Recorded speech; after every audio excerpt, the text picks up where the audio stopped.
톡톡사연에 올라오는 모든 사연들을 빠짐없이 보고 있는 열혈 팬이 계신다는데요. 오늘은 이 여성 팬분께서 보내주신 경험담을 가장 먼저 소개해드릴까 합니다. 어떤 이야기가 될지 기대해 주셔도 좋을 것 같아요. 저는 톡톡사연의 나미입니다.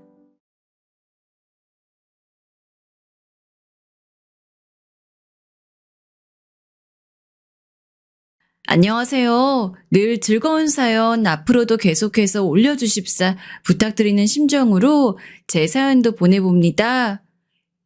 결혼하는 남녀의 조건이 비등하다면 재고 따지는 것에 별 어려움이 없을 테죠. 이런 경우가 아마 압도적으로 많을 것이고요. 조건이 비등하지 않은 경우에는 대체로 남자 쪽이 경제적으로 더 여유로운 것 같아요. 하지만 저희 부부 같은 경우에는 반대였답니다. 제 쪽이 비교적으로, 아니 압도적으로 훨씬 잘 사는 경우였어요. 그래서 결혼할 때 친정의 거센 반대에 부딪히기도 했었죠. 친정 엄마께서는 속상하시다며 아끼는 스카프를 이마에 띠로 둘러다가 들어 누우셨어요. 어디 드라마에서 본 건 있으셔가지고 나름의 퍼포먼스를 펼치신 거였죠. 제가 그거 보고서도 무시했습니다. 그랬더니 친정 아빠께서 나서서 길길이 날뛰셨죠. 뭐시라고? 그 교회에서 만난 청년하고 네가 기어이 결혼을 하겠다는 게냐? 아들만 줄줄이 셋 낳고서 뒤늦게 본 어여쁜 우리 막내딸이 그런 보잘것없는 집안하고 연을 맺겠다니 너에게 들어온 결혼 자리가 몇인데 그걸 전부 다 걷어차고? 난 이거 도저히 그냥은 못 받아들인다. 아빠, 그냥은 못 받아들이시겠으면 열심히 받아들여 주세요. 그럼 되잖아요. 노력하시면 세상에 안 될 일이 없어요. 뭐가 어쩌고 어째? 이런 철딱선이 없는 것이. 아이고, 열올라 내가 합병으로 쓰러지겠다. 규찬이 어머마, 얼른 냉수 한 사발 내와라. 친정 아빠께서 열이 올라서는 찾으셨던 분. 규찬이 어멈 바로 제 새언니입니다.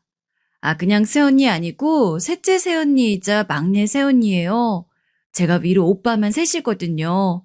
그리고 오빠들은 다 1살, 2살 차이인데 저만 셋째 오빠하고 6살 차이예요. 그러니까 늦둥이 비슷한 거였죠. 잘 사는 집안의 막내딸. 아들만 있는 집에서 바라고 또 바랬던 귀한 딸. 조금 민망하지만 그게 바로 저였습니다.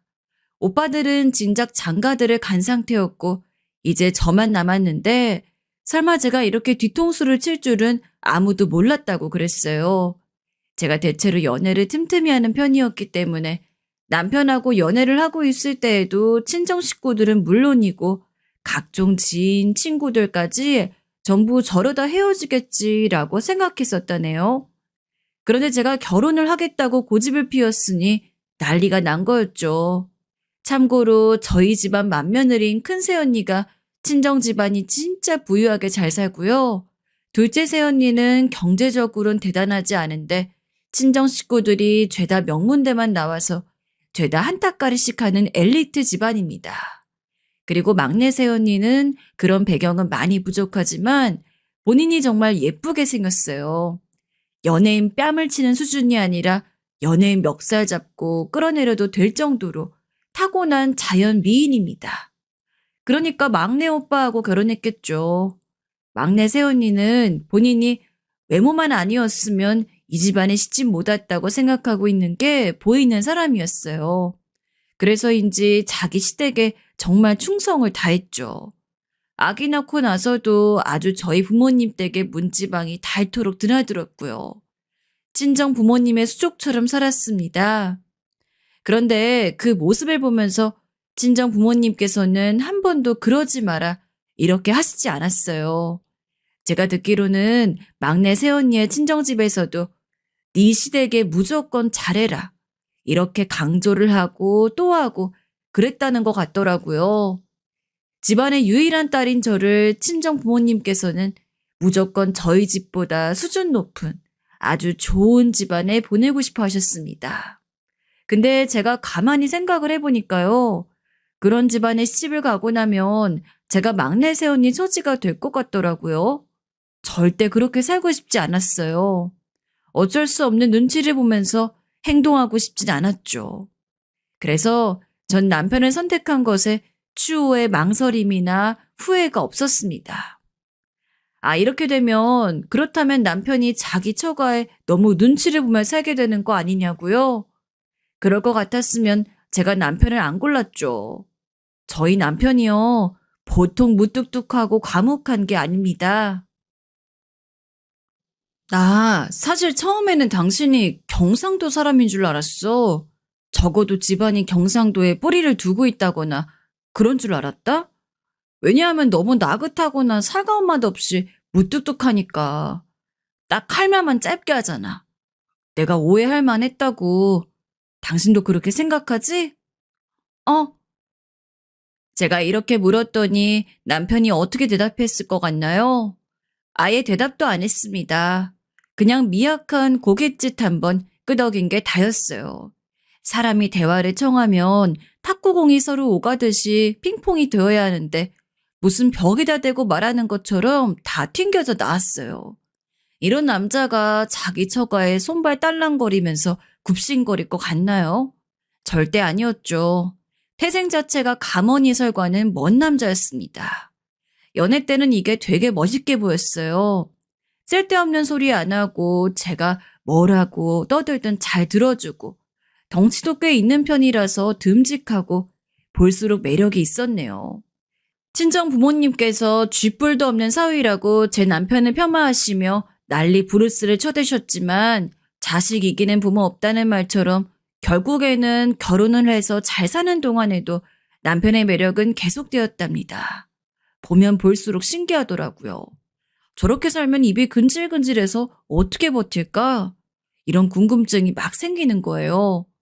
전 호기심도 많고 말도 많아서 쉴 새 없이 떠들어야 직성이 풀리는 스타일이기 때문에 남편이 더욱 신기하게 느껴졌죠. 설마 결혼하고 나서 한 집에 살면서도 그렇게나 계속 말이 없을 줄은 상상 바뀌기도 했고요. 남편은 소위 그저 그런 중소기업에 착실하게 다니는 직장인이었고 전 아르바이트처럼 간단히 짧은 업무만 하는 사람이었기 때문에 늘 남편이 아침에 먼저 일찍 일어났습니다. 아침밥 먹고 싶으면 본인이 알아서 차려 먹고 출근을 했죠. 제가 남편이 집을 나서기 전에 거의 일어나서 배웅을 하는 편이었는데요. 어쩌다가 잠이 너무 달달할 때면 일어나지 못할 때도 있었거든요. 그러면 남편이 저를 깨웠어요. 손가락 한 개 끝으로 자고 있는 제 목을 꾹 누르는 거죠. 그러면 자던 저는 갑자기 숨이 턱 막혀서 눈이 떠졌습니다. 깜짝이야! 뭐야. 지금 나 깨운 거야? 자꾸 내 머리카락 잡아당겨 깨우길래 그러지 말라고 고쳐놨더니 이젠 목을 공격해서 사람을 깨워? 제발 그냥 말로 깨우면 되잖아. 말로 깨워. 알았지? 나 출근. 그러겠다고 대답은 안 하고 지금 출근하겠다는 말만 하면 다야? 답답해. 이러나 저러나 출근 배웅은 해줘야지. 내 팔자야. 맞다. 근데 당신 주말에 외식하기로 한 거 아직 메뉴 생각 안 해봤어? 언제 말해줄 거야? 이번엔 당신이 먹고 싶은 거 정하기로 했잖아. 벌써 목요일 됐어. 예약이 필요한 곳이면 오늘쯤은 예약을 해둬야 돼. 어디 갈지 빨리 정해서 이따가 나한테 연락해. 알았지? 어? 대답 안 하는 남편의 등을 제가 사정없이 쿡쿡 찌르는 것으로 나름의 분풀이를 했었네요. 알겠다는 듯 고개를 끄덕이고 출근했던 남편이었으나 제가 약간이나마 가졌던 기대를 깨뜨리고 남편은 그날 연락을 주지 않았습니다. 제가 보낸 카톡 메시지도 잘 안 보더라고요. 남편을 사랑했고 무뚝뚝한 그 모습이 매력적이었으나 이렇듯 가끔은 우라통이 터지기도 했네요. 회사만 출근했다 하면 기본적으로 연락 두절이었으니 가뜩이나 말없는 남편과 아예 단절된 느낌이었답니다. 그렇게 환경이 엄격한 회사가 절대 아닌 것으로 알고 있는데 도대체 왜 그렇게 회사에 충실, 충성, 정직, 절제. 4대 원칙을 지켜가며 다니고 있는지 의문이었죠. 이것에 얽힌 비밀 같은 이유는 뒤에서 밝혀볼게요. 우선은 시댁 식구들을 소개하고 싶거든요. 남편은 위로 누나만 둘입니다. 전 공포스러운 시누이만 둘을 둔 입장이었죠. 게다가 시누이들은 한 성깔씩 하는 인물들이었고 그것은 모전 여전이었으므로 시어머니 또한 만만치 않으셨습니다. 시댁이 보통 수준으로 사는 편이었으나 예전에 한때 지독하게 가난하게 산 시절도 있다고 들었어요. 그래서 큰 시누이가 오죽하면 고등학교를 자퇴하고 취업 전선에 뛰어들어서 돈을 벌었었다네요. 근데 이런 집안에서 막내 혼자 제법 공부머리가 있는 편이었던 거예요. 그래서 남편은 자기 누나들에 비해서 편하게 학교나 다니고 공부나 열심히 하고 대학 생활하고 그랬다고 합니다. 그렇게 귀한 대접을 받고 큰 막내 아들과 결혼한 입장의 며느리로서 전 가시방석에 앉을 확률이 높았으나 제 경우는 여러분도 아시다시피 몹시 특별했죠. 아이고, 우리 며느리 왔니? 아유, 우리 며느리 어여 이리 들어와서 앉아라. 어여 빨리. 다리 아프게 그렇게 현관에 서 있지 마로. 올 며느리 귀한 몸으로 직접 이렇게 와준 것도 황송한데 그렇게 서 있으면 내가 가슴이 막 찢어져. 어머님, 저 여기 서 있은 지 3분도 안 됐어요. 저번에 봤을 때 덜컹거렸던 신발장이 싹수리가 되어 있길래 너무 잘 된 것 같아서 잠깐 그거 보고 있었어요.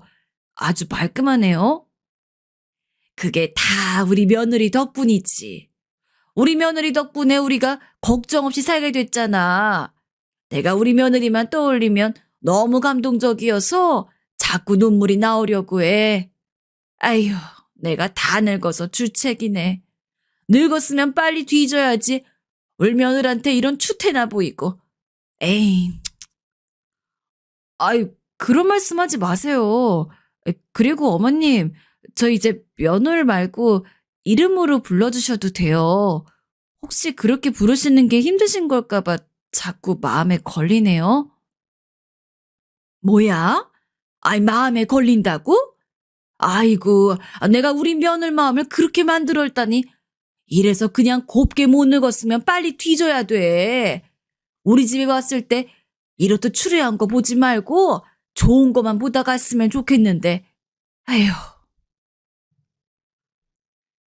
하도 시어머니께서 당신을 낮추시며 자책까지 하셔서 전 다른 의미로 좌불안석이었답니다. 시어머니께서 그러실 때면 이미 시아버지께서는 눈가가 촉촉해지신 채로 저를 바라보고 계셨어요. 저의 존재를 떠올리기만 해도 두 분께서는 눈물이 난다고 하셨죠. 제가 마치 시댁의 고생 끝 행복 시작이라는 상징처럼 느껴지신다고 했습니다. 시누이들도 예외는 아니었어요. 제가 가끔 시댁에 들를 때면 제가 왔다는 소식을 접하는 즉시 모두가 총출동했어요. 시배부들까지 될 수 있으면 어떻게든 오려고 했고요. 어머, 올케 와 있었어? 올케 전에 봤을 때보다 얼굴이 좋아졌다. 아주 환하게 폈네. 내 동생하고 둘이 천생연분, 찰떡궁합인가 봐. 그러니까 자꾸만 얼굴이 예뻐지고 형광등 수십 개 켜놓은 것 마냥 얼굴이 환하게 되는 거지. 아, 큰형님 오셨어요?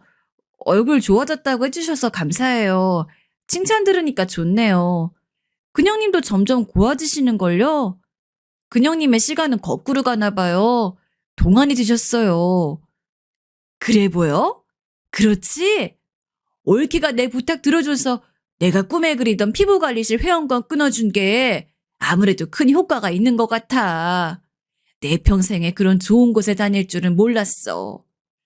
내가 이번에 거기 다니는 동안 새롭게 애엄마들도 사귀게 됐는데 세상에 다들 고급스럽더라. 올케 덕분에 내가 새로운 인맥들도 쌓게 됐다니까. 저기 근데 마침 이런 얘기가 나와서 말인데 피부관리실에서 만난 애엄마들하고 따로 자리에 나갈 때 내가 옷이나 화장 이런 건 알아서 잘 하겠는데 그 가방 같은 건 어쩔 수가 없더라고.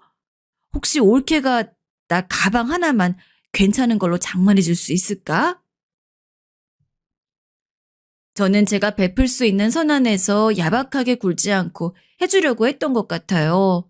그래서 결혼 직전 직후에는 제 눈치만 살피느라 정신없었던 시누이들이 점차 저에게 이것저것 요구에 가까운 부탁을 해왔을 때 웬만하면 거절하지 않고 들어줬죠. 애들 옷, 신발, 장난감 이런 건 예사였고요. 여행지의 고급 호텔 예약이라든지 최신형 냉장고로 가전제품 바꿔준다든지 이런 것들도 해줬네요. 그날은 큰 시누이가 명품백을 원하는 눈치로 저에게 말을 해왔는데 그러고 있을 때 작은 시누이도 마침 들이닥쳤어요. 옳게. 나도 가방 필요해. 언니 왜 치사하게 나 몰래 올케한테 가방 사달라 그러고 있었어? 언니만 받고 입 싹 씻으려고 했지? 우리 둘 다 올케한테 매달리는 건 꼴사 나오니까 본인만 혜택 누리는 게 낫겠다고 자꾸 그런 개소리 할 때부터 알아봤어. 언니가 뭔데 올케 복을 누려? 왜 혼자 독차자려 그래? 절대 그렇게는 안 되지. 뭘 또 입을 싹 씻는다고 표현해? 야, 너 웃긴다? 너 오랜만에 내 소뚜껑 손맛 보고 싶어 까부냐? 내가 우리 가족들 먹여 살린다고 예전에 코피 터지게 일 다닌 거 다 까먹었어? 여유를 누려도 내가 누려야 마땅해. 나하고 옳게 둘이서 오붓하게 대화 중이었으니 너는 빠져. 얻어 터지기 전에. 그날따라 자매 사이에 신경전이 살벌하더라고요. 큰 시누이가 예전에 고생 많이 했었단 이유로 시댁 집안에서는 큰 시누이를 좀 축혀 세워주는, 공을 인정해주는 그런 게 좀 있었어요. 그런데 작은 시누이는 이게 내도록 불만이었나 봅니다. 큰 시누이는 희생정신 발휘했던 위인, 남편은 장가를 기가 막히게 잘 간 최고 1등 공신. 이거였는데 작은 시누이는 중간에서 자기만 아무것도 아니라고 생각했었나 봐요. 차라리 자매끼리 합세해서 저를 뜯어먹으려고 했으면 저만 난감했을 것이고 둘은 이득이 컸을 텐데 서로가 신경전을 벌여주시니 전 딱히 말릴 생각도 들지 못해 그저 민망하게 있었을 따름이었네요. 그날은 유독 둘이서 날이 서 있길래 제가 모르쇠로 일관하며 딴청을 부리고 있었어요. 그런데 그 방심한 틈에 서로 머리채를 잡은 거예요. 작은 시누이의 처절한 비명이 시댁에 울려 퍼졌고 저하고 시부모님하고 셋이서 깜짝 놀라 둘을 말리려고 접근했죠. 그런데 그럴 수가 없었어요. 떼어놓자마자 작은 시누이가 자기만 맞은 건 억울하다면서 이를 악물고 반격해 큰 시누이의 정수리를 주먹으로 내려 찍었습니다. 그러자 눈앞에 별이 보인 큰 시누이는 그때부터 눈이 돌아서 아주 배는 것도 없다는 듯 작은 시누이를 공격했고요. 시아버지께서는 혈관 막히는 느낌이 드신다며 돌아서셨고 시어머니께서는 올 며느리 앞에서 쪽팔린 모습 보이지 말라며 악다구니 쓰시더니 싱크대로 가서 냄비에 물을 받아다 그걸 시누이들에게 끼얹으셨고 물벼락 맞은 시누이들이 동시에 짜증을 내면서 올케복 누리려고 다들 수쓰는 거 알고 있다. 올케복을 최고로 누려야 하는 건 바로 나다. 라는 희한한 소리나 해대고 있고 진짜 정신이 없었습니다. 그래서 몰랐어요. 주차를 마치고 업무 통화를 하느라 저보다 한참 늦게 올라온 남편이 현관에 서서 이 광경을 다 보고 있었다는 걸요. 어느새 들어와서는 보고 있었던 거예요. 남편을 가장 먼저 발견한 제가 소스라쳤죠. 깜짝이야. 언제 와 있었어? 온 줄도 몰랐네. 업무 통화는 마쳤어? 거기는 왜 주말에도 사람한테 일을 시키려고 드는 거야? 하여간 웃긴 회사 같아. 제가 제잘제잘 떠들었는데 남편이 무표정하게 한숨을 푹 내쉬더니 성큼성큼 들어와서 두리번거리더니 제 가방을 찾았습니다.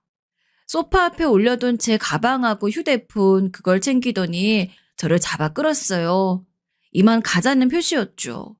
제가 당황해서 시어머니와 시누이들을 쳐다봤습니다. 세 사람 다 어안이 벙벙해져 있었죠. 가자고? 우리 지금 어머님, 아버님하고 시간 좀 보내다가 근처에 새로 오픈한 대형 카페도 가보고 여차하면 밖에서 저녁도 먹고 그러기로 했잖아. 근데 그냥 가자고? 왜 이래? 아, 어머님, 뭐라고 말씀 좀 보태주세요. 그래, 올 며느리 말이 맞다. 다 같이 시간 보내기로 한 거 아니니? 지금 네 누나들도 왔잖아. 물 맞아서 머리 꼬라지들은 저렇게 됐지만 드라이기로 얼른 말리면 돼. 같이 나가서 커피도 마시고 화해도 하고 그러자. 올 며느리 잘 둔 거 이렇게 또 누리고 그러는 거지. 시어머니께서 맞장구를 치시며 호호 웃으셨을 때였어요. 남편이 엄청나게 싸늘한 표정을 짓더니 시어머니를 쳐다보았고 그 다음에는 천천히 시누이들을 쳐다봤습니다. 그리고 딱 한마디 이 말만 남겼어요. 쪽팔려서 못 살겠다. 제가 속으로 너무 기가 막혀 하면서도 남편의 손에 이끌려 별 수 없이 시댁을 나서고 말았습니다. 남겨진 시누이들의 그 멍한 표정이 그날 하루 종일 안 잊혀졌네요. 남편이 저한테 당부를 했습니다. 자기 가족한테 퍼주지 말라고요. 그래도 당신 키워주신 부모님이고 당신의 친누나들이잖아. 잔말 얹지 말고 그냥 하지 말라면 하지 마. 얼마나 냉정하게 당부를 했는지 모릅니다. 남편에게 시부모님, 시누이들, 그리고 각종 시댁 사람들. 아무도 먼저 네 아내 덕 좀 보자고 안 해왔었죠. 차라리 장본인인 저를 구워 삶아 어떻게든 해보려는 것뿐. 왜냐하면 남편에게는 각종 청탁이 안 통하기 때문입니다. 이런 대쪽 같은 사람이 퍼주지 말라고 선언했으니 절대 자기 뜻 굽힐 의지가 없다는 것이었죠. 단호한 남편을 거스르기도 좀 애매해서 제가 그 뜻을 따랐어요. 그랬더니 시누이들, 둘 다 다혈질이라서 아주 난리를 쳤습니다.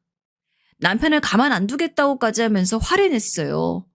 남편 보고 자기만 부유함 누리고 살겠다는 이기적인 심보를 가진 놈이라고 욕을 했고요. 근데도 남편 아무 변명도 반응도 하지 않았습니다. 그게 더 상대를 환장하게 만드는 것 같았어요. 시누이들이 결국 제 풀을 꺾였으니까요. 몇 주 뒤 시어머니께서 답답해 미치겠다는 목소리로 저에게 연락을 하셨었죠. 올 며느리, 왜 이렇게 내 아들을 휘어잡고 사니? 내가 이런 말 안 하려고 했는데 어렵사리 꺼내는 거야. 네? 아유, 어머님, 제가 휘어잡은 게 아니에요. 제가 오히려 잡혀 사는 것 같은데요. 어머님 아들이니까 아시잖아요. 저도 못 말려요. 제가 어떻게 할 수 있는 성격이 아니에요. 울컥해서 홧김에 저한테 전화하셨었던 시어머니께선 제 말을 들으시고는 그건 그렇지 하며 수긍을 하셨네요. 당신께서 보시기에도 당신의 아들이 보통 내기가 아니었으니까요. 이런 남자가 제 친정 부모님께는 어떻게 했을까요? 제가 결혼하고 나서 남편한테 몇 번 강조했었어요. 굳이 먼저 우리 아빠 엄마한테 알랑방귀 안 껴도 된다고요. 성미에 맞게 안 구는 게 차라리 낫다고요. 남편은 제 의견에 적극 동조한 채로 지냈습니다. 제 남편을 은근히 찬밥으로 치부하던 친정 부모님. 시간이 지날수록 당신들께서 오히려 안달이 나셨나 봐요. 저희 부부가 궁금해 죽겠고 사위를 좀 더 캐내고 싶은데 저희 쪽에서 먼저 제스처를 취하지 않으니 결국 어느 하루는 골프 치자면서 친정 아빠께서 저희를 근엄하게 호출하셨습니다. 골프장에서 제 남편을 향해 기선제압 하시려는 심산 눈치챘죠. 그래도 별 수 없으니 갔어요. 그러나 만만치 않은 제 남편. 친정 아빠께서 뭔 자랑질을 하시든 너스레를 떠시든 상관없이 묵묵하게만 굴었습니다. 그러다 친정 아빠께서 떨떠름한 표정으로 남편을 향해 이러시더군요. 자네는 고단수야. 일부러 원하는 걸 노골적으로 말 안 해서 결국은 손 안 대고 코 풀려고 하는 게지. 내 말이 맞지? 저는 지극히 현실주의자입니다. 장인어른, 손 안 대고 코 푸는 방법이 있다고는 상상도 못하고 살았으며 앞으로도 그럴 예정입니다. 그러자 친정아빠의 말문이 턱 막히더군요. 제가 멋대로 결혼을 밀어붙인 게 마음에 안 드신다며 저희 부부를 일부러 등한시하셨던 친정아빠께서는 결국 그날 저에게 몰래 다가와 먼저 이런 말씀을 남기셨답니다. 넌 어쩌다 저런 놈 만나 결혼을 했냐? 제가 저희 만난 이야기 말씀 안 드렸었나요? 저희 식당에서 처음 만났었는데. 에휴, 그런 얘기가 아니잖아. 저놈이 내 아들로 태어났어야 했는데. 그랬다면 네 오빠들보다 더 크게 됐을 제목이야. 내가 그렇게 키웠을 테니까. 정말요? 그럼 이제 아들이라고 생각하시면 되겠네요. 사위나 아들이나 어쨌든 한 가족이잖아요. 안 그래요? 발상의 전환을 해보세요, 아빠. 이게 아주 말장난으로 지부머리 꼭대기에 올라서려고 하네.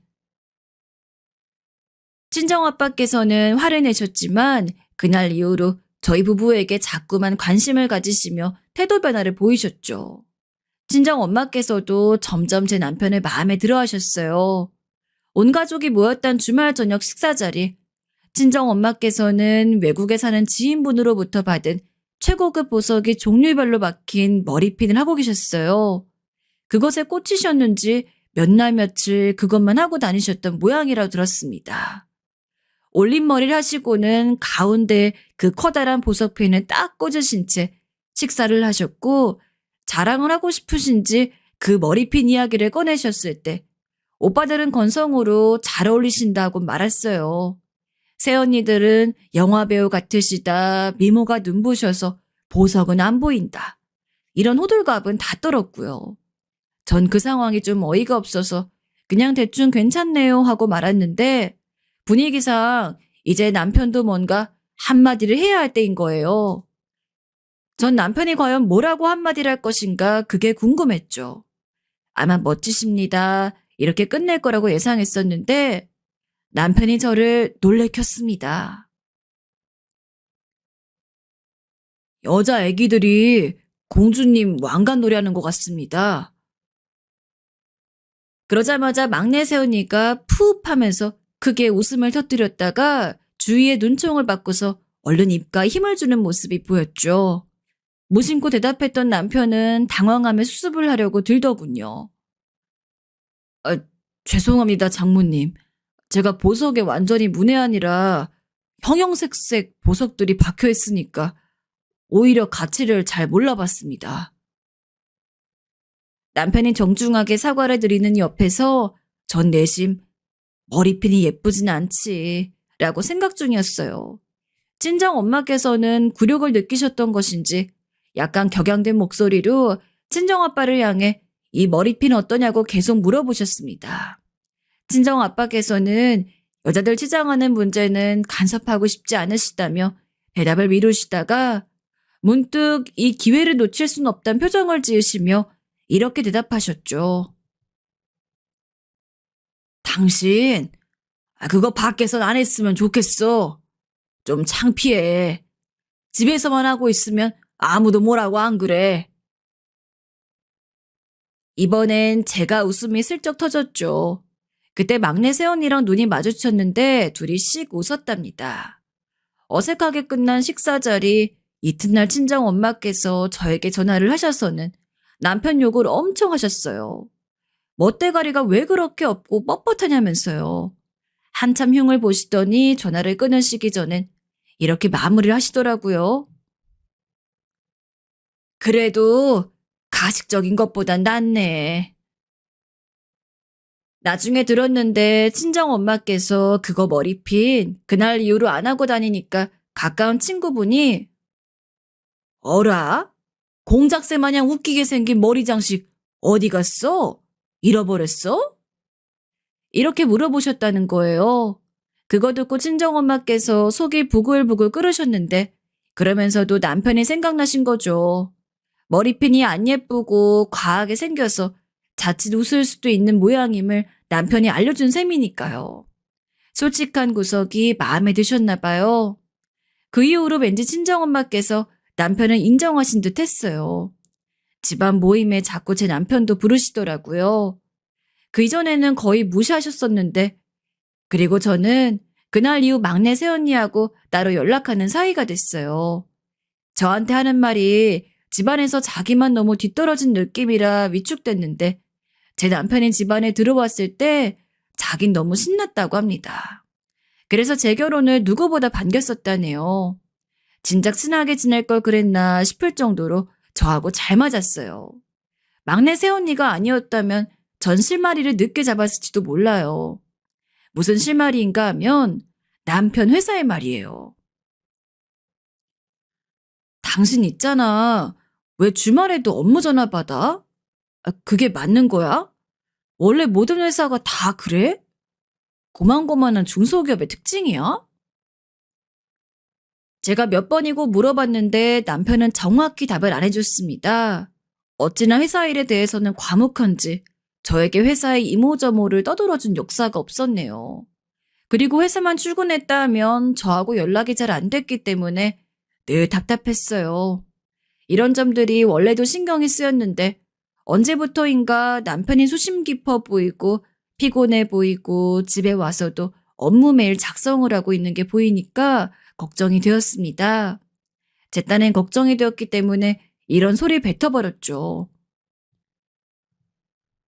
옆에서 보면 진짜 미련해 보여, 당신. 고작 그 돈 받겠다고 이렇게 열심히 해? 이런다고 해서 추가 수당 잘 받는 것도 아니잖아. 남편이 또 대답을 안 했는데 표정이 어두워지더라고요. 막내 새언니하고 통화하면서 이 얘기를 전해줬더니 제가 말실수를 한 것이라고 알려주더군요. 남편 입장에서는 굉장히 자존심이 상했을 거라고 했어요. 그래서 제가 남편에게 사과하려고 어느 날 저녁 근사하게 스테이크상 차려서 와인도 모처럼 준비하고 분위기를 잡았습니다.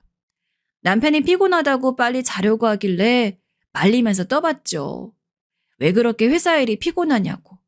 이직하면 안 되는 거냐고 그렇게 물어봤어요. 그랬더니 남편이 고민하는 표정으로 어느 정도 실토를 해주더라고요. 힘들지. 피곤하지. 맞아. 너무 괴롭기도 해. 그런데 이런 것에도 물러나면 내 그릇이 여기까지밖에 안 되는 것 같아서 내 성격상 용납이 안 돼. 그리고 우리 가족 일로 내가 당신에게 미안하게 생각하는 점이 많아. 우리 누나들이 당신 앞에서 개싸움 벌이고 난리쳤던 광경 아무리 생각해도 너무 수치스럽더라. 그 이후로 내가 더욱 번듯한 사람이 되고 싶어졌어. 당신과 비등해지는 날은 오지 않겠지만 나 스스로에게 조금 더 당당한 사람이 되고 싶더라고. 그래서 회사에서의 고충도 정면으로 바라보게 되었어. 시댁의 일 때문에 저에게 의지하고 기대려는 생각 자체를 버리고 남편은 스스로 잘난 사람이 되고자 하는 포부를 가지게 되었다는 거예요. 그럴 만하다 싶더라고요. 왜냐하면 남편은 제 배경을 알고 부담스러워서 저하고 원래 헤어지려고 했던 사람입니다.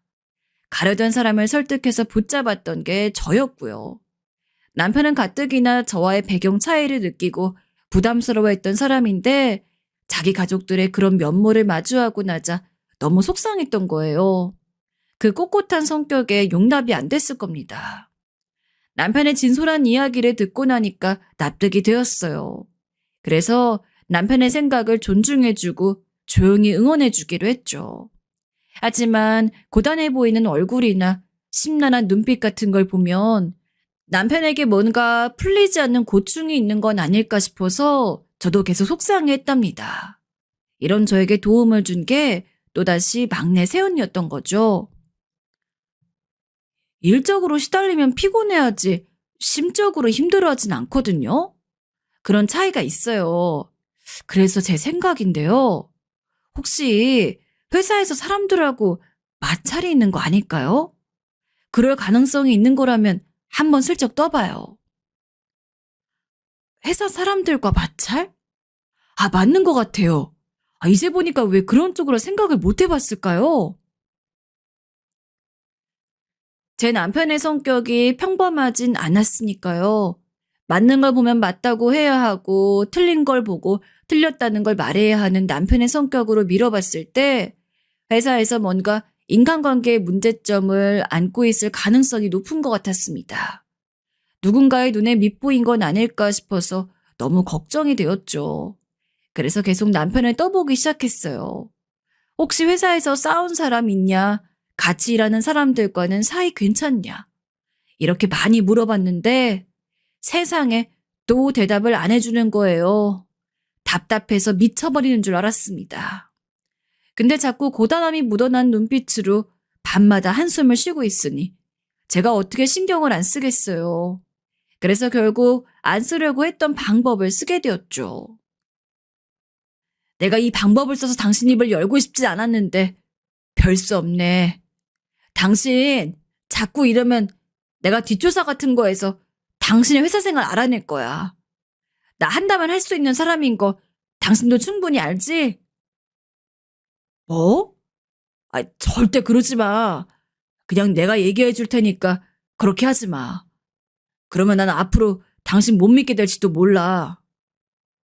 그래. 내가 남편 뒷조사하는 아내가 되지 않도록 당신이 얼른 도와줘. 속에 든 걸 그냥 편하게 털어놔봐. 그러자 드디어 남편이 깊은 한숨과 함께 진짜 고민거리를 털어놓았습니다. 모든 게 직속 상사 때문이라고 그랬어요. 상사하고 갈등을 빚고 있었다니 직접 남편에게서 들으니까 심장이 철렁 내려앉더군요. 얼마나 마음고생이 심했을까 싶었습니다. 젊은 나이에 머리가 살짝 벗겨졌다는 그 상사란 인간하고 남편이 원래도 썩 잘 맞진 않았대요. 그런데 남편이 언제 한번 회사에서 무슨 안건이 나왔을 때 그 상사가 낸 의견에 정확히 반대했다고 합니다. 왜냐하면 반대할 수밖에 없는 근거가 명확했으니까요. 그러자 다른 사람들도 남편의 반론이 너무 합당하니 거기에 동조했고 그 상사의 의견은 사라지게 되었죠. 그런데 그날 이후로 그 상사가 묘하게 남편을 갈구기 시작했다는 겁니다. 남편은 일부러 그런 그 상사의 만행을 외면하며 피할 수 있는 상황이면 피하며 지냈었대요. 그러니까 당연히 업무에도 살짝 지장이 있었죠. 그렇게 어떻게든 지내고 있었던 와중 시댁에서 시누이들이 제 덕을 자기가 더 보기 위해 개싸움하고 시어머니께서 물끼얹고 이런 상황을 봐버린 겁니다. 그날 이후로 남편은 회사 일에서도 그냥 피하지 않고 정면 승부를 하기로 한 거죠. 그 상사가 못되게 굴면 부당하게 업무 지시 내리지 마시라. 이렇게 똑바로 말을 했다고 합니다. 짚고 넘어가야 할 문제는 정확하게 짚었고요. 그랬더니 그 상사가 이젠 아예 감정적으로 더 남편을 괴롭히며 더 비겁하게 굴고 있다는 겁니다. 남편에게 이런 소리도 했다네요. 아직 아이도 없으면서 벌써부터 사회생활 이렇게 못하면 나중에 처자식 어떻게 책임지고 먹여 살리려 그래? 아직 정신머리가 멀어도 한참 멀었네. 남편의 자존심이 그때 박살났었다네요. 제가 그 얘기 듣고 너무 화가 났으며 속이 상했어요. 당장이라도 어떻게든 나서 남편을 도와주고 싶더라고요. 그런데 저의 이런 마음 남편이 바로 눈치를 채더군요. 자기 혼자서 부딪히고 해결짓고 마무리하고 싶다고 그랬어요. 어차피 내가 매 상황에서 정당한 거, 일 성실하게 하는 거 다들 알고 있으니까 결국은 내 승리로 끝날 거라고 생각해. 정의는 이기는 거야. 상사가 어쨌든 권위로 자기를 누르는 셈인데 정의를 입에 담는 남편이 대단하다고 해야 할지 고지식하다고 해야 할지 헷갈렸습니다.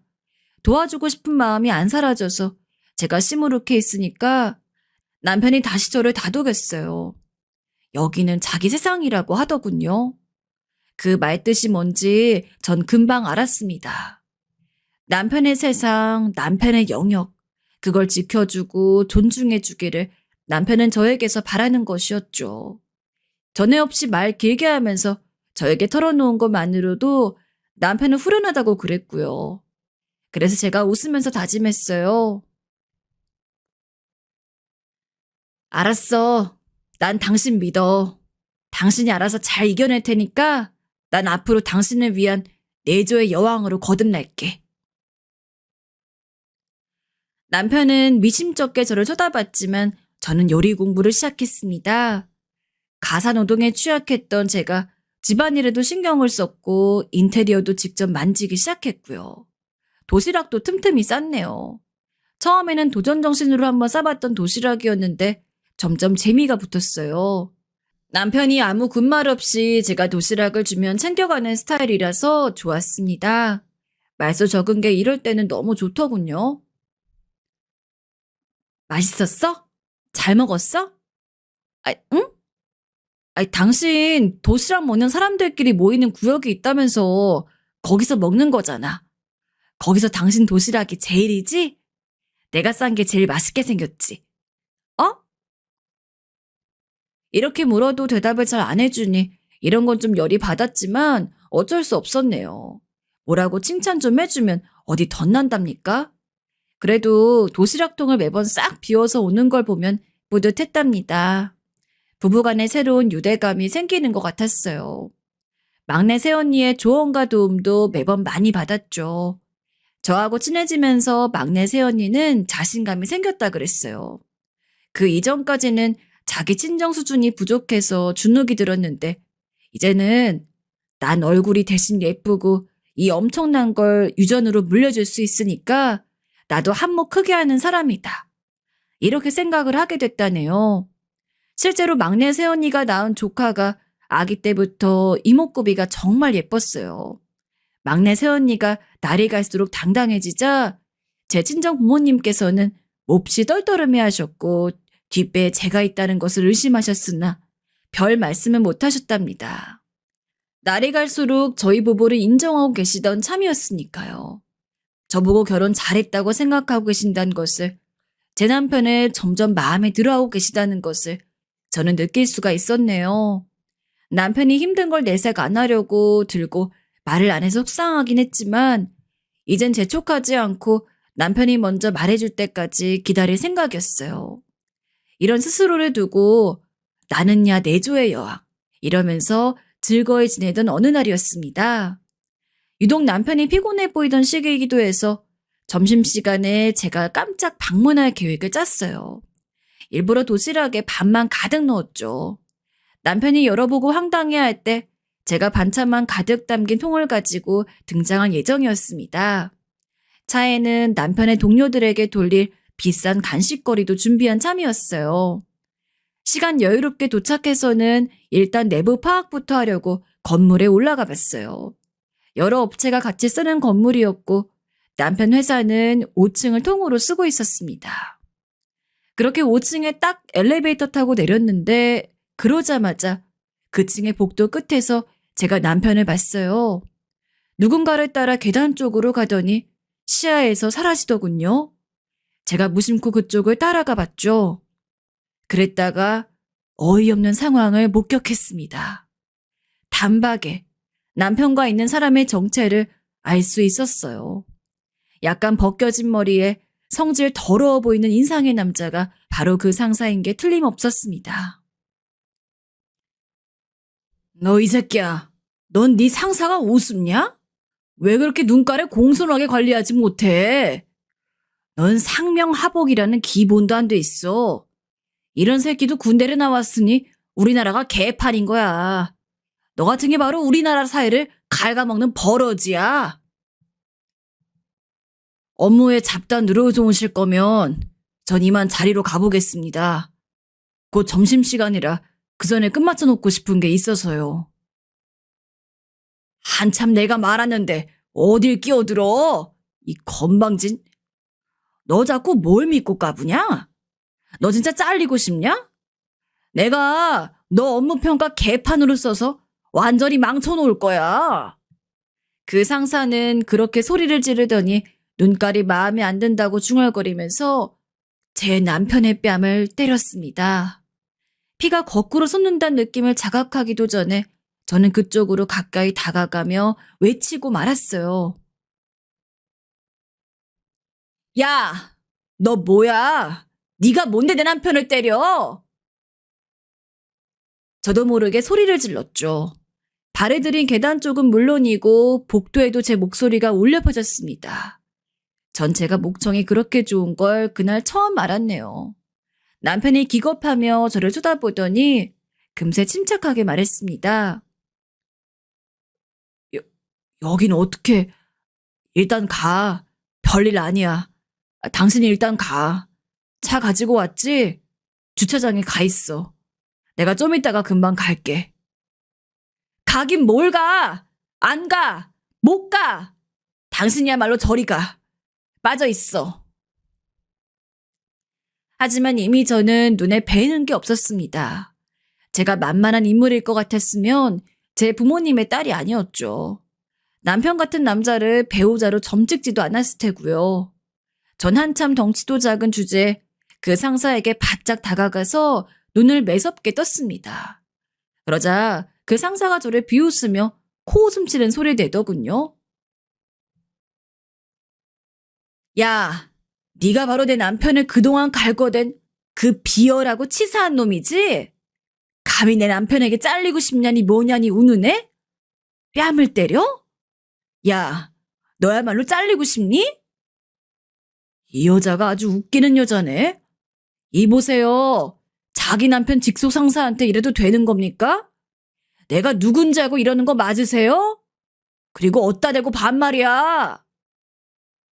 너나 내가 누군지 알고 계속 이렇게 굴든지 말든지 하는 게 좋을 거야. 전 일을 가며 말을 한 뒤에 주머니에서 휴대폰을 꺼냈습니다. 그날 마침 친정아빠 회사에서 전날 있었던 행사 사진을 가족 카톡방으로 전송받은 바 있었거든요. 그 사진 중 하나를 화면에 띄워서 그 상사의 얼굴에 디밀었죠. 네가 회사일 제대로 하고 있는 놈이 맞다면 바로 알아보겠지?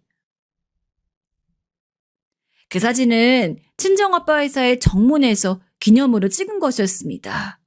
누가 봐도 가운데 있는 사람이 회장이었죠. 제 친정아빠 말입니다. 여기는 우리 회사 최대 거리투라고 할 수 있는 가장 중요한 곳인데, 밥 줄이고 목숨 줄인 곳인데 못 알아볼 리가 없지. 근데 여기 사진을 대체 왜... 벌써 당황하시네. 그럴만하지. 이 거래처 회사가 갑이고 네가 몸담고 있는 이 회사가 을이니까. 그리고 내가 바로 갑인 회사의 회장님 딸이다, 이 자식아. 내가 바로 갑 중에 갑인데 이 정도면 너한테 계속 반말해도 되지? 너도 네가 상사랍시고 내 남편한테 도를 지나친 무례를 행사했으니까 내가 이 정도는 해도 되는 거잖아? 안 그래? 제가 생각해도 정말 엄청난 발언이었던 것 같아요. 제 말이 끝나자마자 그 상사는 다리에 힘이 풀린 건지 휘청거렸고 말도 안 된다면서 중얼거리시길래 제가 쐐기를 받기 위해 저희 부부의 결혼식 사진을 보여주었죠. 제 친정 부모님과 함께 저희 부부가 있는 사진을 보고서는 그 상사는 결국 주저앉았습니다. 그리고 남편을 향해 망연자실하게 묻더군요. 이런 처가를 뒀다고? 결혼식장도 그냥 딱 봐도 엄청나 보이는데 왜 회사에는 조촐하게 가족들끼리 결혼식 올렸다 거짓말했어? 왜 아무도 안 불렀어? 내 남편이 그럴 성격과 멀어도 너무 먼 사람이니까. 그러니까 너 같은 인간 말종 아래에서 참고 일을 해온 거겠지. 그런데 난 못 참아. 댁을 족치는 것으로는 이 분이 안 풀려. 우리 아빠 회사가 여기 이 회사와 거래 끊으면 어떤 타격이 갈까 궁금해지네. 그 책임 당신이 다 져야 하겠지? 잠깐만요. 사모님, 이러지 마세요. 진정하세요. 제가 무지해서 뭘 모르고 버린 일입니다. 제가 미쳤었어요. 제정신이 아니었습니다. 다 죄송합니다. 그 상사는 얼굴이 허옇게 질러서는 저희 부부 앞에서 무릎을 꿇었습니다. 그때 저는 문득 정신을 차리고 계단 앞 구역에 몰려든 구경꾼들을 알아차렸죠. 소란에 다들 와본 거였어요. 모두가 경악한 얼굴들이었습니다. 저는 그 상사를 향해 당장의 용서는 못해준단 말을 남긴 채 남편을 잡아 끌었습니다. 모두가 멍하게 저희 부부를 쳐다봤네요. 제 차에 와서 같이 점심을 먹었어요. 도시락을 까먹으면서 남편은 저에게 고맙다고 그랬습니다. 다른 미사여구 없고 그냥 딱 고맙다가 끝이었어요. 참나. 근데 저도 다른 말 더 들을 생각 없었기에 고개만 끄덕였네요. 근데 황당했던 건 남편이 밥을 다 먹는 대로 사무실에 다시 올라가서 오후 근무를 하겠다고 했기 때문이에요. 기가 막혔네요. 그런 일을 겪고도 굳이 업무를 이어가겠다니. 봐도 봐도 신기하고 놀라운 사람. 그게 바로 제 남편이었습니다. 친정아빠 회사를 들먹였으니 장본인의 귀에도 들어가야 맞다고 여겼고 전 친정 부모님께 이 사건을 말씀드렸어요. 그랬더니 친정아빠께서 저희 부부를 호출하셨습니다. 그리고 엄청난 제안을 하시더군요. 친정아빠 회사로 제 남편을 드리고 싶다고 하신 거예요. 제 남편을 향해 이렇게 말씀하셨죠. 그냥 부르는 거 아니다. 제대로 낙하산을 태워주려고 해. 자네, 어디 한번 내가 제공해준 낙하산 타고 마음껏 제주 부려봐. 큰오빠는 일을 잘하고 있고 둘째 오빠는 해외 지사에 직접 내년에 나가기로 했고 문제는 셋째 오빠였어요. 일을 배운 지가 벌써 한참인데 신입사원보다도 일을 못한다고 하더군요. 이런 일을 할 머리가 아닌 것 같다며 친정아빠께서는 고개를 저으셨습니다. 전엔 자기가 회사에 계속 하겠다며 억지로 우기더니 요새는 생각이 바뀐 모양이더구나. 규찬이 어머니 맞지도 않는 옷 그만 입어라 이렇게 충고를 옆에서 하더니 그게 먹힌 모양이야. 나는 좋은 변화라고 본다. 막내 새언니가 자신감을 얻고 발언하기 시작한 게 그런 영향도 끼친 모양이었습니다. 셋째 오빠는 곧 회사를 나와 자기 가게를 운영하든지 그럴 거라고 했어요. 전 남편이 무조건 삼고초를 할 거라고 순간 예상했었는데 이게 웬일인가요? 감사합니다. 열심히 하겠습니다. 실망시켜드리는 일 없을 겁니다. 넙죽 인사를 하는 거예요. 친정아빠께서는 사내답다며 무척 흡족해 하셨고 저만 엄청 당황했었네요. 집에 오는 길에 대체 무슨 생각인 거냐고 남편한테 물었더니 친정아빠께서 그런 제안을 하시는 순간 몸에 막 열정이 솟아난 스스로 느껴서 그랬다고 했습니다. 친정아빠의 회사로 들어가서 더 크게 성장해보고 싶은 모양이었어요. 당황스럽기도 했지만 역시 제가 남편감 잘 고른 것 같아 남몰래 뿌듯했네요. 제 남편 처음에는 친정아빠의 회사에서 우왕좌왕하기도 했었지만 금세 성과를 보이며 친정 집안의 모든 사람들을 놀라게 만들었어요. 성실하고 꽤 안 부리니까 모두가 인정할 수밖에 없었죠. 아, 제 남편을 오래 괴롭혔던 그 상사, 주변의 수군거림을 이기지 못하고 자진 퇴사했었어요. 더 연봉 많이 주는 곳으로 간다고 퇴사 전날에 떠들었다고 하던데 그곳이 얼마 못 가 부도가 났다네요. 고연봉으로 유혹하는 건 다 이유가 있었던 것이죠. 그 이후로 작은 데를 가서 직접 발로 영업까지 뛰는 모습을 어느 날 남편이 우연히 봤었다고 했습니다. 번듯하고 멀끔한 차림새의 남편을 보고 그 상사가 움츠려들더니 먼저 피해버렸다네요. 다 자기 자리를 찾아간 거겠죠. 참고로 시댁 식구들하고는 제가 남편의 동의하에 잘 봉합을 맞춰 지내고 있어요. 시누이들도 서로 견제하는지 그만두었고요. 남편이 언제 쪽팔리는 짓 하지 말라고 나설지 모르니까 다들 조심조심 하면서 저를 대하고 있답니다. 이쯤 되면 제법 나쁘지 않은 결혼 생활인 것 같죠? 제 이야기를 들어주신 모든 분들 고맙습니다.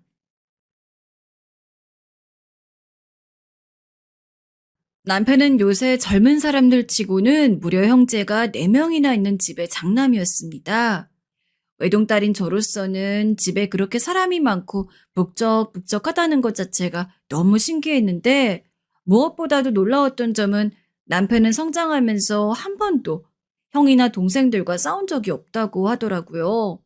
게다가 시부모님은 두 분 다 예전부터 넓은 땅도 가지고 있고 건물도 한두 채씩 있는 부자 집안이어서 남편도 남편 형제들도 잘하면서 돈으로 아쉬웠던 적은 한 번도 없었다고 해요. 보통 드라마 같은 거 보면 형제끼리 부모님 돌아가시기도 전에 재산 가지고 미리 기싸움하는 것들이 있잖아요. 근데 남편의 형제들은 그런 것도 없다고 하더라고요. 사실 제가 직접 남편이랑 결혼을 해서 서방님들을 보기 전까지는 남편한테만 전해들은 이야기가 전부였던지라 잘 실감이 안 났는데 결혼 허락을 처음으로 받으러 가는 날 전 시부모님 정도만 보는 줄 알았는데 나중에 방문하기 직전 남편이 이야기를 했습니다. 내 동생들이 당신 궁금하다고 해서 오늘 집에 같이 있는데 괜찮지? 나를? 알겠어. 사실은 안 괜찮았어요. 하지만 이미 집에서 저를 보려고 기다리고 있다는데 제가 마음대로 가라고 할 수도 없는 거고. 그냥 겸사겸사 그렇게 남편이 이야기하던 형제들 우애 감상이나 할 겸해서 좋게 좋게 생각하며 집에 가니 이미 첫 광경부터 어지간한 집이랑은 느낌이 달랐습니다. 덩치 큰 남자들이 부엌에 우르르 들어가서는 상을 차리겠답시고 냉장고에서 반찬을 꺼내고 요리를 하고 온갖 부산을 다 떴는데 그냥 딱 그 모습만 보더라도 진짜 사이좋게 자라왔다는 걸 알겠더라고요. 결혼을 하고 나서는 그 모습을 더 실감할 수가 있었습니다. 보통 이렇게 자식들 많을 때 한자리에서 다 모이려면 명절이나 부모님 생신 같은 때 말곤 별로 기회가 없잖아요. 사실 서로 만나려고 하지도 않고요. 근데 당장 남편만 보더라도 주말이 되면 내 동생들한테 전화를 걸곤 했습니다. 그러면서 형제들끼리만 만나서 근처 단골 술집에서 술 한잔 하기도 하고 아니면 시댁에 가서 가족끼리 다 같이 저녁을 먹기도 했죠.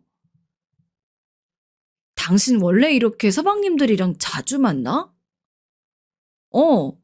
근데 지금은 애들이 다 바빠서 예전이랑 비교하면 오히려 많이 못 만나는 편인데? 솔직히 처음에는 좀 적응하기가 힘들었던 것 같아요. 제가 낯을 조금 가리기도 하고 특히나 시댁은 누구에게나 부담이 되는 존재잖아요. 솔직히 어지간히 살가운 며느리들처럼 서방님, 서방님 하면서 얘기도 자주 걸고 어머님이랑 아버님한테 애교도 부릴 수 있으면 좋겠지만 성격상 그게 도저히 안 되다 보니까 식사 자리에 가서도 꼭 꺼다 놓은 보릿자루가 된 느낌을 자주 받고는 했습니다. 세아가 이것도 좀 들어봐라. 네가 이거 좋아한다면서? 그래가지고 내가 일부러 특별히 만들었는데 많이 먹어.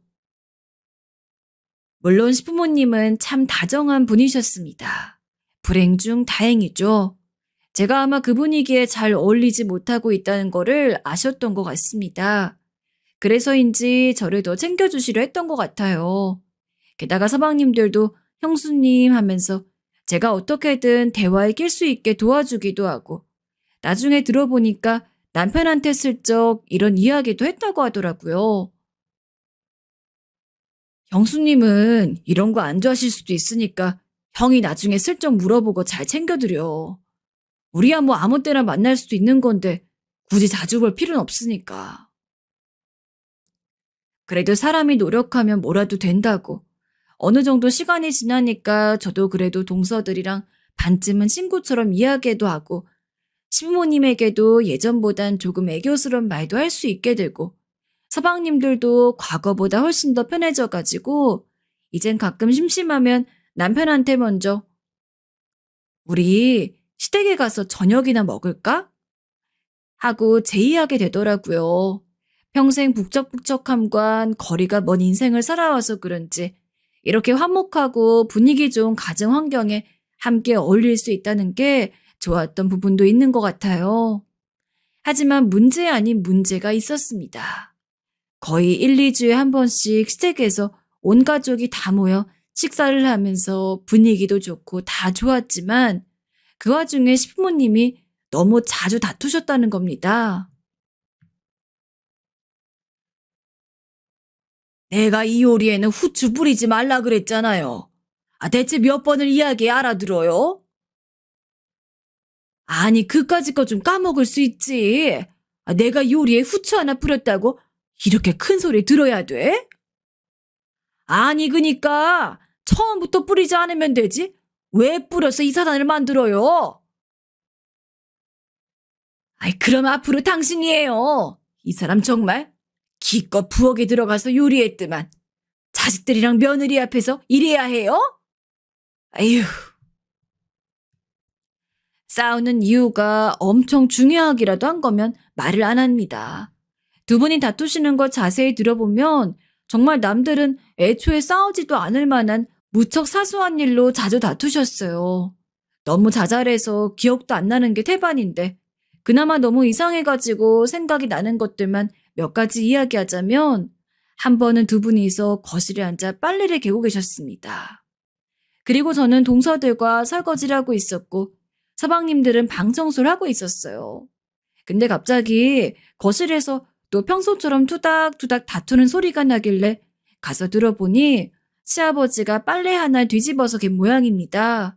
근데 시어머니가 그걸 가지고 시아버지에게 삿대질하면서 아니, 대체 빨래를 몇십 년을 갰는데도 이런 거 하나 구별을 못해요? 라며 타박을 했고 시아버지도 시아버지 나름대로 실수한 걸 가지고 왜 그렇게 날카롭게 구느냐며 시어머니에게 화를 냈죠. 아니, 왜 그니까 빨래 하나도 제대로 못 개냐고요.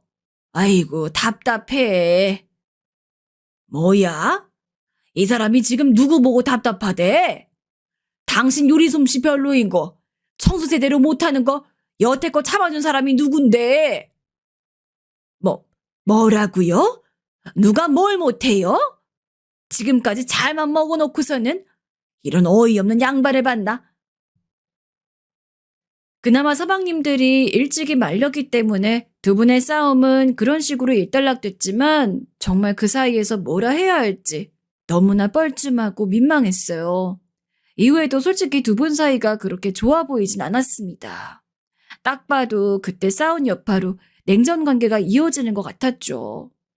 또 한 번은 가족끼리 모여 보쌈을 시켜 먹고 있을 때였습니다. 시어머니는 원래 보쌈을 먹을 때 아무것도 안 찍어 드시는 스타일이고 시아버지는 반대로 일반 사람들보다 장을 듬뿍 찍어서 먹는 스타일이었는데 시아버지가 본인 먹을 보쌈을 젓가락에 짚고 쌈장을 푹 찍어 그릇으로 가져가다가 시어머니가 딱 먹으려고 집은 보쌈에 장이 떨어진 것입니다. 당신은 장을 찍어 먹을 거면 좀 적당히 찍어서 가져가야지. 이게 뭐예요? 내가 먹을 보쌈까지 장이 묻었잖아요.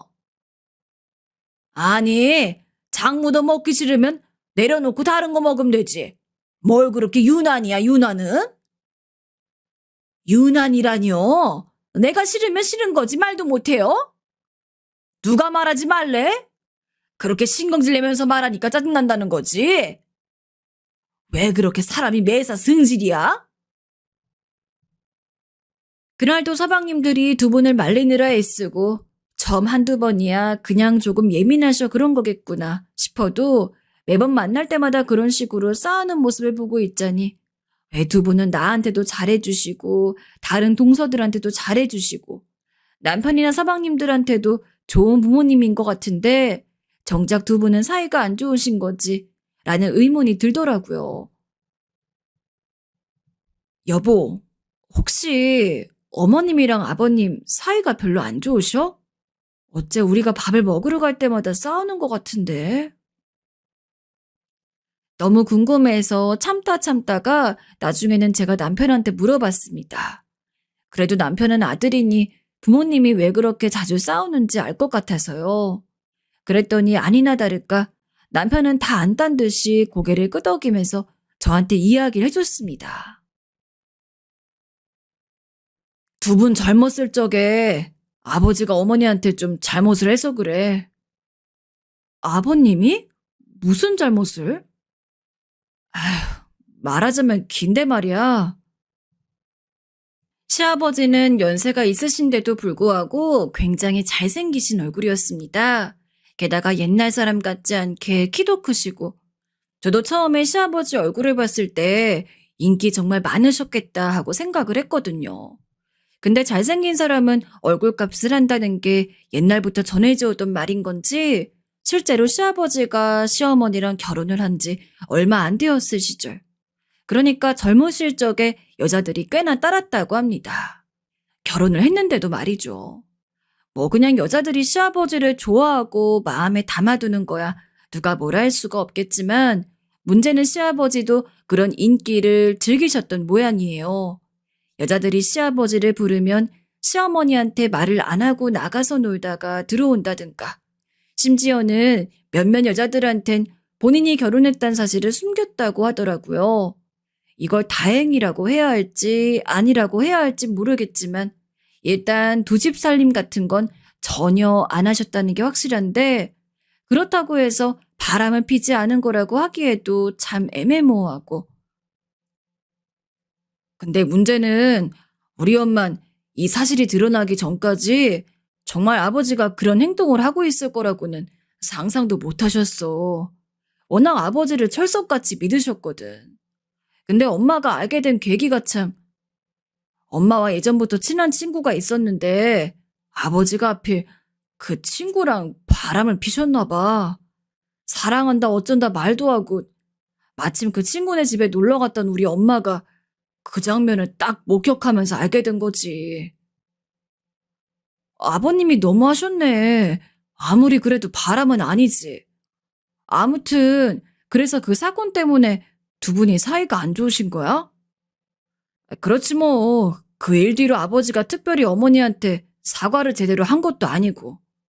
옛날 분들이라 이혼까지 할 생각은 못 하셨을 거야. 게다가 자식들도 넷이나 있는데 그냥 애들 보고서 어찌어찌 살다가 지금까지 온 건데 엄마 입장에서 그때 느꼈던 충격이 가실 리가 있겠어. 그제야 이해가 가더라고요. 왜 어머님께서 아버님에게 그토록 틱틱거리시는지. 아버님은 또 그걸 못 참고 그러시는지. 허나 어쨌든 저는 며느리이고 옛날 분들이라 그런지 그렇게 좋지 않은 사이를 지내면서도 이혼 이야기를 안 꺼내셨다길래 그냥 그런가 보다 하고서 있었습니다. 많이 늦긴 했지만 내심 지금이라도 두 분의 사이가 잘 풀리기를 바라면서요. 그 뒤로 별일이 없었다면 전 분명 그 이야기를 언젠간 잊었을 겁니다. 하지만 일이 터졌죠. 어쩐 일인지 딱 남편과 그 이야기를 나누고 하루가 지나서 시어머니가 온 가족들을 소집했습니다. 보통 서방님들이나 저희 남편이 먼저 시댁에 가자고 이야기를 꺼내 다 같이 모였지. 한 번도 시어머니가 먼저 저희를 부른 일은 없었기에 저나 남편이나 무슨 일인가 싶었죠. 그리고 저희는 주말에 시댁을 가자마자 거실에 둘러앉아 시어머니에게 충격적인 이야기를 듣게 되었어요. 우리 이제 각자 갈 길 가기로 했다. 네? 어머니, 그게 무슨 말이에요? 갑자기 이혼이라도 하시겠다는 거예요? 엄마, 아버지랑 또 싸우셨어요? 아무리 그래도 그렇지 이혼이라뇨. 그런 말씀 함부로 하시는 거 아니에요. 함부로 하는 거 아니다. 나 정말 결심했어. 네 아버지랑 이렇게는 못 살아. 저도 그렇고 남편도 그렇고 모두가 벙이 쪄버렸습니다. 생각지도 못한 황혼 이혼 선언이었죠. 아니 불과 얼마 전에 남편과 이야기해서 옛날 분들이라 이혼까진 생각 안 하시는 것 같다느니 어쩐다느니 이런 이야기를 나눴는데 갑자기 이혼이라니 욕심이라면 욕심일 수 있겠지만 전 두 분이 이혼하는 게 너무 싫었습니다. 시아버지도 시어머니도 각자 저랑 동서들한테 참 잘해주시는 좋은 분들이었고 지금 이렇게 온 가족이 모이는 게 행복하고 즐거운 이유도 시어머니든 시아버지든 한 분도 빠짐없이 다 같이 있기 때문인데 만약에 두 분이 이혼을 해서 따로 살게 되면 아무리 모인다고 하더라도 이전만큼 웃으면서 즐길 수도 없을 것 같고 하지만 시어머니의 입장은 굉장히 단호했어요. 남은 재산은 니네한테 미리 증여해 줄 거고 몇 달 안에 너희 아버지가 여기서 나가기로 했으니 그런 줄 알아라. 아버지, 정말 결정하신 거예요?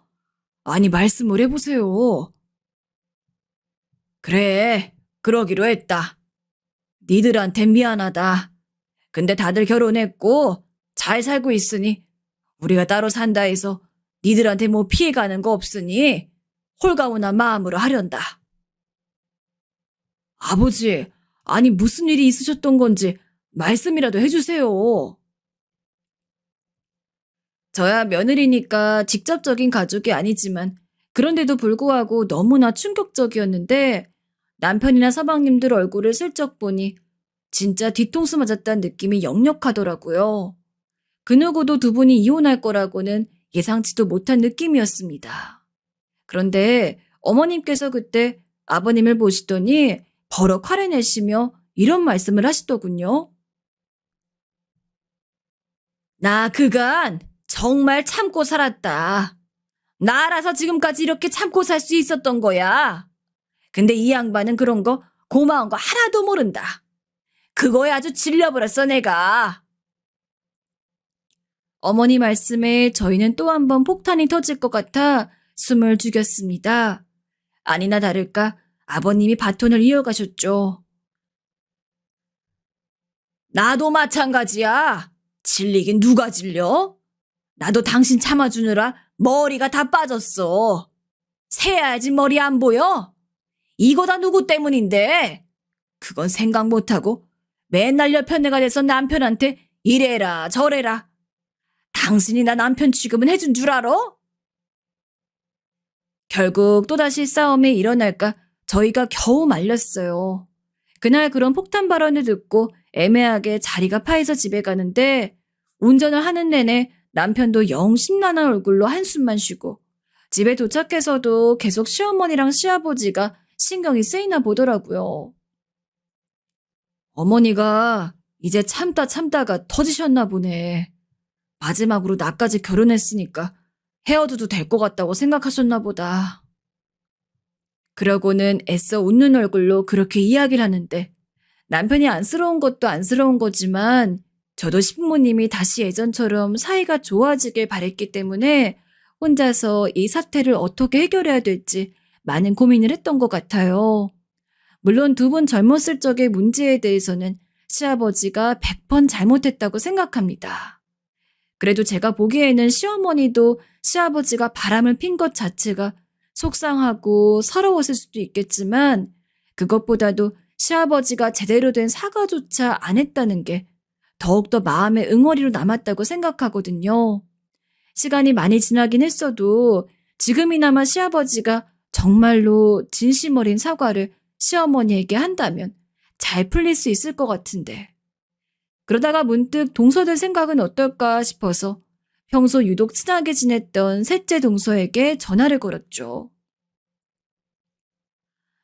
이번에 어머님이랑 아버님 이혼하신다는 거 동서는 어떻게 생각해? 난 솔직한 심정으로 두 분이 이혼 안 하셨으면 좋겠거든. 저도 그래요, 형님. 혹시 무슨 좋은 방법이라도 없을까요? 어머님이 아버님한테 쌓이신 지난 일만 어떻게 잘 풀리면 두 분이 화해할 수 있을 것 같은데. 당장 얼마 뒤면 두 분의 이혼이 진짜로 이뤄지는 거였기 때문에 저희는 최대한 빠르게 아이디어를 내야 했습니다. 그러면서 서로 이야기를 나누다 보니 역시나 시아버지가 과거에 시어머니에게 잘못한 사실이 나오더라고요. 저나 동서나 같은 생각이었습니다. 일단 그 사건에 대해서 시어머니가 가지고 있는 앙금이 풀려야 이혼도 없던 일이 될 거라는 것을요. 그러면 결국 시아버지가 본인 잘못에 대해 제대로 시어머니에게 사과하는 수밖에 없었죠. 이거는 제가 또 한 번 생각을 해본 건데 일단 아버님이 어머님한테 사과를 하는 것도 좋지만 그것 말고도 뭐랄까? 부모로서 감성을 자극할 만한 이벤트가 있으면 좋을 것 같아요. 어머님은 아버님의 아내이시긴 하지만 동시에 내 자식들의 어머니이기도 하시니까 자식들이 쓴 편지를 받는다면 그것 때문에라도 조금 마음이 흔들리지 않을까요? 확실히 동서가 어려서 생각이 자유롭기도 하고 아이디어가 좋아서 그런지 동서 이야기를 듣자마자 딱 그거다란 느낌이 들었습니다. 동서, 좋은 아이디어인데? 그럼 동서는 이벤트를 준비하고 시아버지 설득하는 일은 내가 할게. 괜찮으시겠어요, 형님?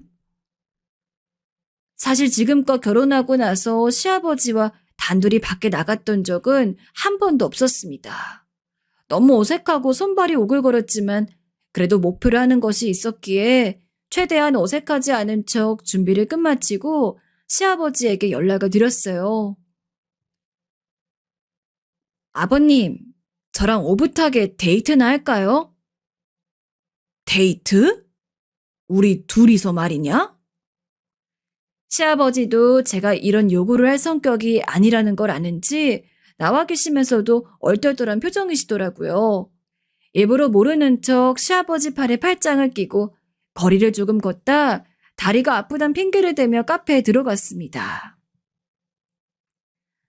아버님, 홍차 좋아하시죠? 여기 마침 홍차가 엄청 맛있는 곳이라서요. 홍차로 시킬게요. 그래, 고맙구나. 그렇게 시아버지와 마주보고 앉아 조용히 차를 마시다 시아버지도 좀 긴장이 풀어진 것 같은 분위기길래 그때 제가 슬쩍 이야기를 꺼냈습니다. 아버님, 저 실은 남편한테 들어서 예전에 두 분 젊었을 적에 두 분 사이에 무슨 일이 있는지 알고 있어요. 설마 제가 그 와중에 그런 이야기를 꺼낼 거라곤 생각도 못 하셨는지 시아버지는 조금 놀란 표정을 하셨죠. 금방 멋쩍게 변했지만요. 그 모습을 보니 시아버지도 본인이 한 일에 대해서 잘못을 모르고 있는 건 아닌 것 같았습니다. 그래, 너도 알고 있었니? 네, 아버님. 근데 이건 제가 어머님이랑 같은 여자이기에 더 잘 아는 걸 수도 있는데 저로서는 아버님이 그때 어떤 생각을 가지고 그렇게 행동을 하셨는지를 알 수가 없어요. 하지만 아버님이 어떤 의도셨던 어머님의 입장에서는 분명히 큰 상처였을 거라고 생각을 해요.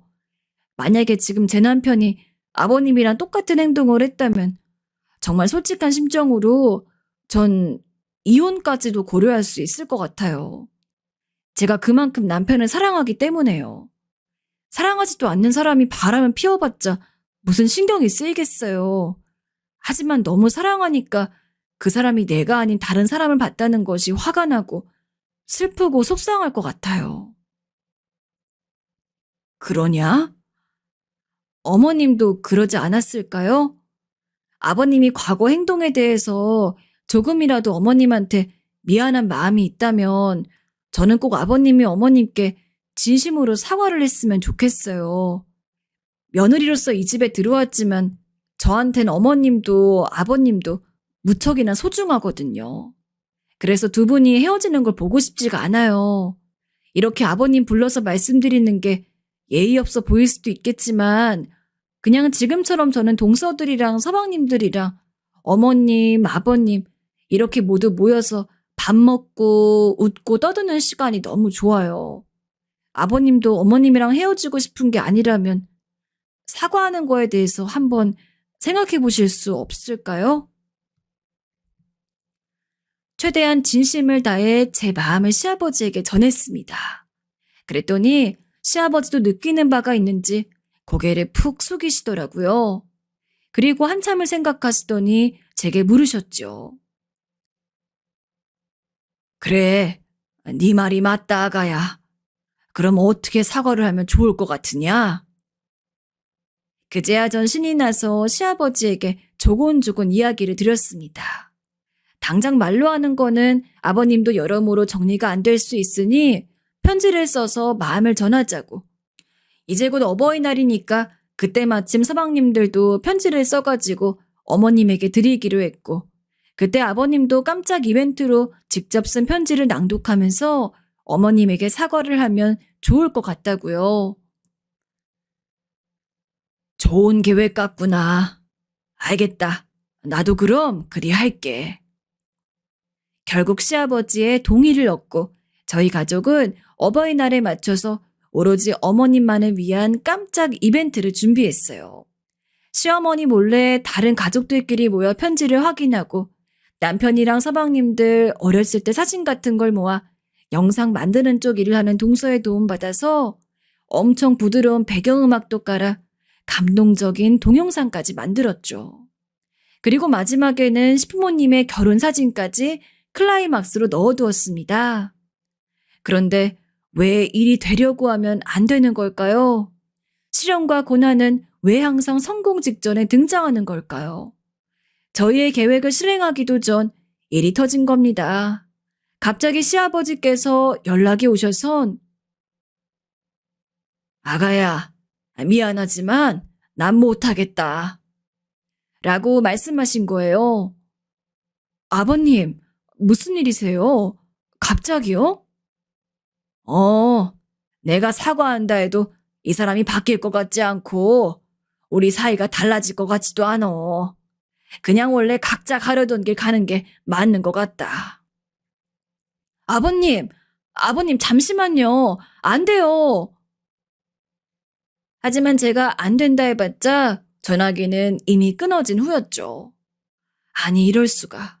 아버님이 이렇게 나오시면 애써 준비한 것들은 다 뭐가 되나요? 남편과 저는 물론이고 준비하던 사람들 모두 불이 확 죽어버렸습니다. 아휴, 아니 아버님께서 갑자기 왜 그러시는 거래? 또 싸움이라도 벌이신 건가? 아니 이대로만 하면 어머님 마음 그래도 풀릴 수 있었는데 이제 어떡해. 다들 대책회의 겸 저희 집에 모여 있었는데 초상집 분위기였어요. 저녁을 먹겠다고 시키긴 했는데 먹는 둥 마는 둥 입에 뭐가 들어가는지도 몰랐죠. 그런데 그때 서방님이 자기가 한번 알아보고 오겠다고 하더니 잠시 밖으로 나가더라고요.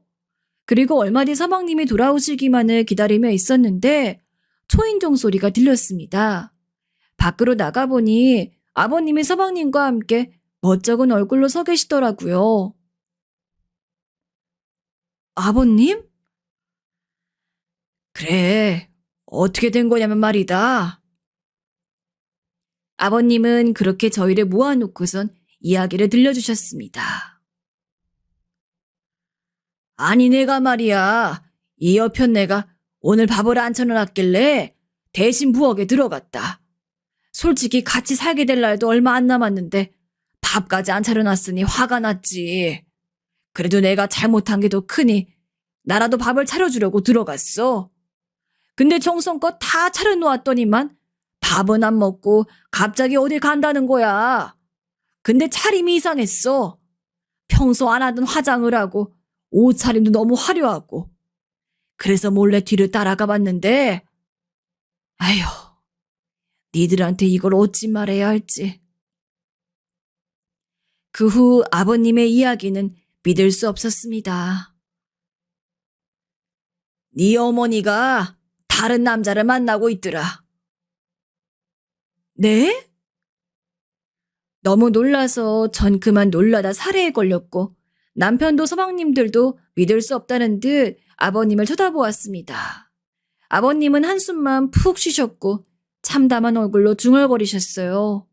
자기도 믿기지 않는다고요. 아버지, 그게 진짜예요? 우리 엄마가 다른 남자를 만난다고요? 그래, 그것도 누구랑 만나는 줄 아냐? 내 친구랑 만난다. 아버님의 대답에 전 모두 숨이 턱 막히는 느낌을 받았습니다. 마치 예전에 아버님이 바람 피셨을 때와 같은 상황이 생기다니 이걸 어찌 받아들여야 할지, 어머님께서 뒤늦은 복수라도 하시는 건지, 아니면 정말로 아버님 친구분을 좋아하시게 된 건지. 아버님은 심지어 그 친구가 자신의 중마고우라고 말하며 오랫동안 연을 이어온 친구라 말하셨습니다. 이름을 말하자 남편도 그분이 누군진 알더라고요. 아니, 그 아저씨가 엄마랑 그랬다고요? 말도 안 돼요. 내 두 눈으로 봤다. 둘이서 호텔로 들어가는 걸. 아무튼 얘들아, 난 더 할 말 없다. 이 계획은 없던 거로 하자. 아버님은 그렇게 말하시곤 힘겹게 일어서시더니 나갈 준비를 하셨어요. 저희가 아버님을 붙잡고 좀 얘기를 더 들어보려 해도 아버님께선 더 할 말 없다는 듯 손살에 치시곤 밖으로 나가셨어요. 저흰 그저 왠지 모르게 쓸쓸해 보이는 아버님 뒷모습을 바라만 보고 서 있었죠. 아버님이 나가시자 남편은 분을 터뜨렸어요. 엄마가 아무리 그래도 어떻게 아버지 친구랑 그럴 생각을 하냐는 둥. 말도 안 되는 이야기라는 둥. 남편의 말에 분위기는 더 차갑게 가라앉았고 그렇게 저희는 암묵적으로 두 분이 정말 황혼의 이혼길로 들어섰다는 것을 확인했습니다. 서방님들이 가시고 나서도 그나저나 남편과 한참 얘기를 나눴어요. 남편은 자기 어머니의 불륜행각을 믿고 싶지 않아 했고 때때로 화를 내며 분개했어요. 전 그런 남편을 보다 쓸쓸히 나가던 시아버지가 떠올라 가슴 한편이 아파졌고 이 사태를 어찌하면 좋을지 고민에 빠졌죠. 하지만 아무리 생각해봐도 제가 할 수 있는 건 없더라고요. 그냥 이대로 두 분의 이혼을 받아들이는 수밖에요. 하지만 그렇게 흘러가던 어느 날이었어요.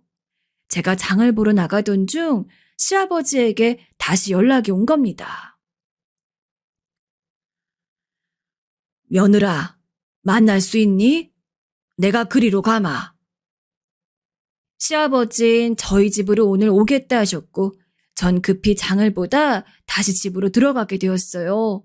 갑작스레 오신다는 시아버지의 연락에 무슨 일인가 싶었어요. 속으로 시어머니와 무슨 큰일이라도 났나 싶어 가슴이 다 떨렸죠. 남편도 퇴근을 하고 집으로 왔을 무렵 시아버지가 때마침 도착하셨고 아버님은 조금 불안한 기색으로 저희 얼굴을 보시더니 천천히 입술을 떼셨습니다. 그 니들이 말한 계획 말이다. 그거 하자꾸나.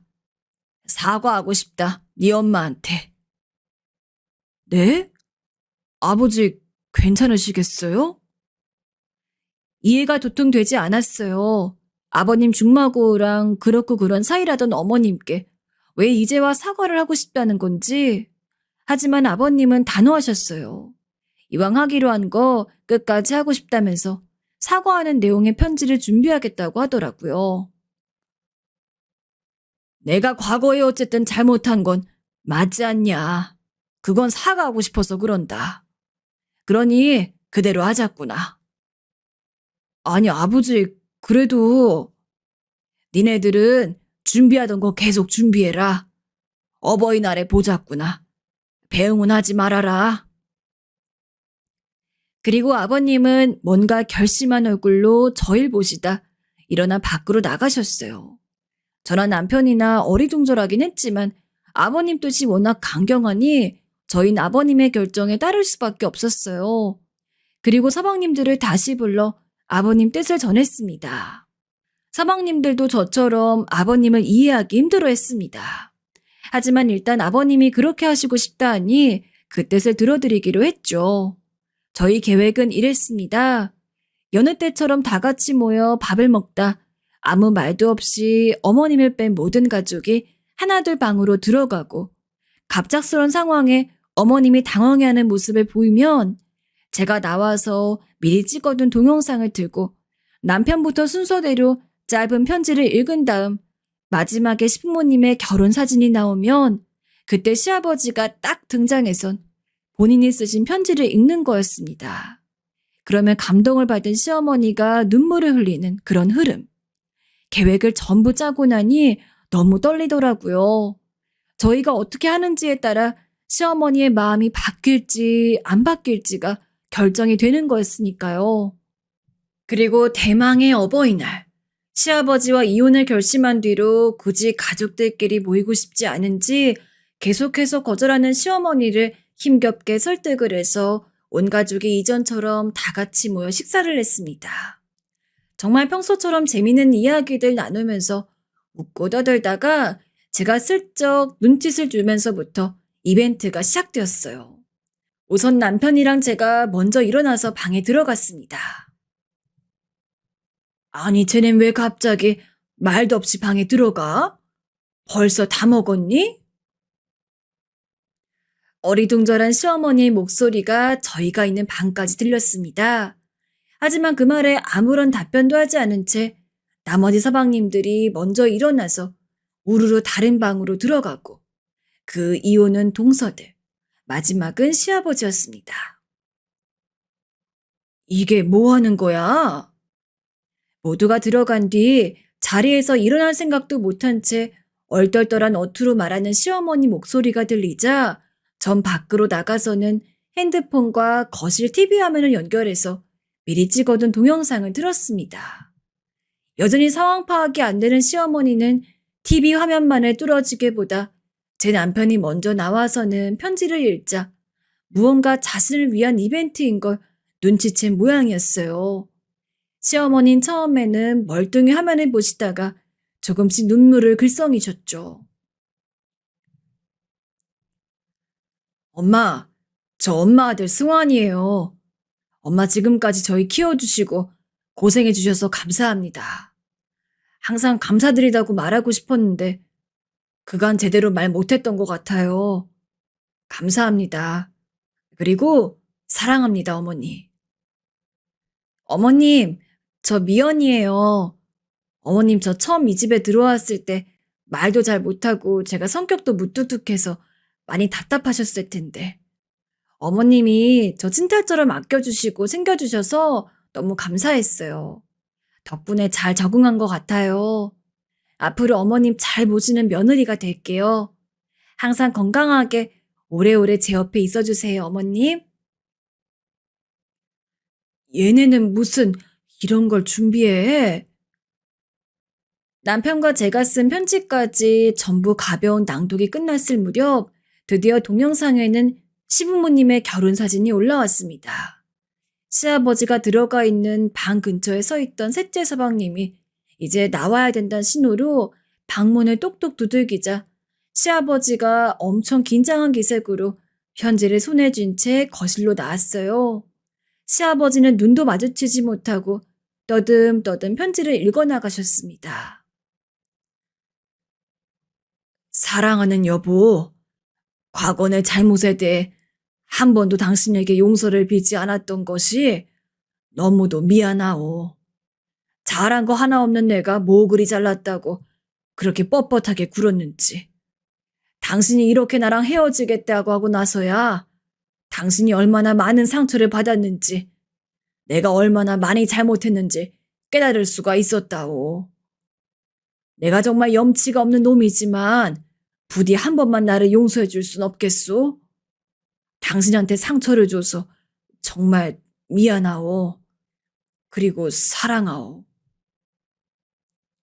더듬더듬 떨리는 목소리로 그렇지만 진정성 가득하게 시아버지가 한자 한자 편지를 읽는데 한순간에 온 집안이 시어머니 눈물 소리로 울음바다가 됐습니다. 서방님들도 어쩐지 애틋한 얼굴로 두 분을 지켜보았고 시어머니는 자식들 편지까진 어떻게 꾸역꾸역 참으시는 것 같았는데 시아버지의 진심 어린 편지는 견딜 수가 없었는지 엉엉 우셨죠. 시어머니는 고개를 끄덕이셨어요. 그래요, 여보. 우리 다시 한번 잘해봐요. 그렇게 다행히 시아버지의 마음을 알겠는지 용서를 해주셨고 그날 두 분은 처음으로 저희들 보는 앞에서 뽀뽀까지 쭉 했습니다. 그리고 시아버지는 그제야 저희를 불러 모아 머쓱한 표정으로 어머니가 중마고우와 바람 피는 걸 보았던 그 이야기를 자세히 해주셨어요. 사실은 너일 만나 그 얘기라고 내가 중마고우를 만나 얘기를 들어봤다. 정말 내 아내랑 그렇고 그런 사이인지 말이야. 근데 모든 게 내 오해였더구나. 내가 그날 이 사람이 중마고와 함께 그 호텔로 들어가는 걸 봤는데 말이야. 알고 보니 내 친구가 지 아내한테 이벤트인지 모시길 준비한다고 호텔에서 뭘 한 모양이야. 그걸 이 사람이 도와준 거고. 아내 말고 다른 여편 애들도 도와준답시고 거기 갔더라고. 사진으로 다 확인했단다. 난 그것도 모르고 괜히 오해했지 뭐니. 참 놀라운 반전이죠?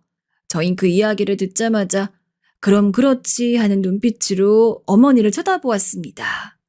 시어머니는 한숨을 푹 쉬며 이 사람이 자기 미행할 줄 꿈에도 몰랐다며 참으로 주책이라고 타박하셨어요. 아니 내가 그렇다고 당신 친구랑 그런 짓을 하겠어요? 안 해요 나는. 미안해. 다 내 오해였어. 그리고 이 양반도 참 그걸 그렇다고 애들한테 다 말하면 어째요? 잠깐이지만 애들이 날 뭐라 생각하겠어요? 시아버지는 시어머니의 구박에 다시 한번 사과를 하셨고 시어머니는 흘끗 시아버지를 째려보셨어요. 허나 다른 때보다 훨씬 살가운 타박이셨죠. 어쩐지 이젠 시어머니가 시아버지를 놀리는 느낌이었어요. 아무튼 얘들아, 너네가 걱정하는 일은 하나도 없었단다. 그럴 줄 알았어요, 어머니. 아버지, 어쨌든 너무 다행이에요. 두 분 이제 싸우지 말고 오래오래 행복하게 사세요. 또 이혼하신다 어쩐다 하시면 그땐 저희가 두 분 못 헤어지시도록 꽁꽁 묶어놓을 거예요. 그래, 알았다. 남편의 말을 끝으로 그날 저희 가족은 화기애애한 분위기 속에서 이벤트를 마무리할 수 있었어요. 나중에 시아버지께선 제가 이 이벤트를 생각하고 준비했던 걸 고마워하시면서 저를 불러 딸 같은 며느리라고 용돈을 따로 챙겨주셨답니다. 우리 며느리 이쁘기도 하지. 고맙구나. 고마워. 아니에요, 아버님. 요즘 별일 없으시죠? 그럼 어제 네 시어머니가 나 좋아하는 순두부찌개를 한가득 해주었단다. 백화점 데려가서 옷도 한 벌 해주고 얼마나 좋은지 몰라. 아, 정말요? 어머님 짱이신데요? 다음에 저랑도 같이 한번 가요, 아버님. 그래, 그러자꾸나. 아버님 얼굴도 어머님 얼굴도 그야말로 활짝 피셨습니다. 그 이후로 많은 시간이 지나진 않았지만 지금 두 분은 제가 그동안 봤던 그 어느 때보다도 정말 사이가 좋아 보이세요. 동네에서 자칭타칭 금술 좋은 부부가 되셨어요. 어딜 가든 두 분이 손을 꼭 잡고 다니시고 아버님이 다른 남자 보지 말라고 질투도 하시고 어머님은 팔불출이라 그러지 말라 하시고 얼마나 보기 좋은지 몰라요. 이벤트를 하기 전까지는 이게 성공할 수 있을지 걱정이 많았는데 잘 통해서 너무 다행인 것 같습니다. 무엇보다 우리 가족이 다시 한자리에 모여 오순도순 명절을 지낼 수 있어 좋습니다. 앞으로도 두 번 다시 싸우지 말고 평생 이렇게 알콩달콩 100년해로 하셨으면 좋겠어요. 저희가 언제나 그 옆에 있어 드릴게요.